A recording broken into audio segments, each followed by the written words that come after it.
শরীয়তপুরে রমজান এবং আসন্ন ঈদকে সামনে রেখে আবারও বেড়েছে নিত্য প্রয়োজনীয় পণ্যের দাম।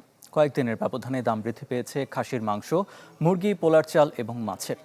এতে চাপে পড়েছে সাধারণ ক্রেতারা। ঢালাইয়ে দৃঢ়তা, নির্মাণে নিশ্চয়তা, প্রিমিয়ার সিমেন্ট, ঢালাইয়ের রাজা। শরীয়তপুরের বিভিন্ন বাজারে হঠাৎ করেই বেড়েছে নিত্য প্রয়োজনীয় পণ্যের দাম।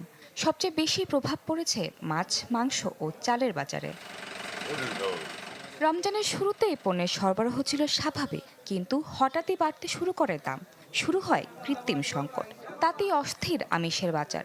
খাসির মাংসের দাম বেড়েছে কেজিতে 50 টাকা, মুরগিতে বেড়েছে 20 টাকা।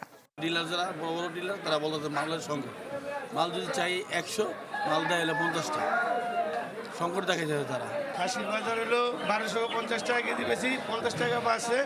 বাজারে মাল কিনা যায় না এই কারণে। মাংসের পাশাপাশি মাছের বাজারেও দেখা দিয়েছে অস্থিরতা।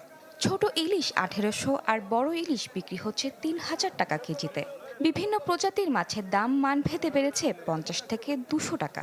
দাম বাড়ানোর কারণ দেশি মাছটা নাই, দেশি মাছের সরবরাহটাই কম। নদীর সামান্য কিছু আছে, কিন্তু তারও দাম আকাশচুম্বী। আমরা নিম্ন সড়ক কর্মচারী, আমাদের বাজার করতে খুবই কষ্ট হইতেছে। চালের সরবরাহ থাকলেও দেখা দিয়েছে অস্থিরতা। সুগন্ধি চালের দাম বেড়েছে সর্বোচ্চ 30 টাকা। দাম বৃদ্ধির এই প্রবণতা কমাতে বাজারে অভিযান জোরদারের কথা জানিয়েছেন জাতীয় ভোক্তা অধিকার সংরক্ষণ অধিদপ্তর।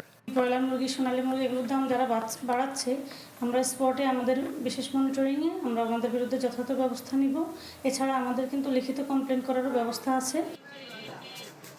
বাজার নিয়ন্ত্রণে কার্যকর ব্যবস্থা না নিলে ভোক্তাদের দুর্ভোগ আরও বাড়তে পারে বলে আশঙ্কা সংশ্লিষ্টদের। Desk report, channel 24।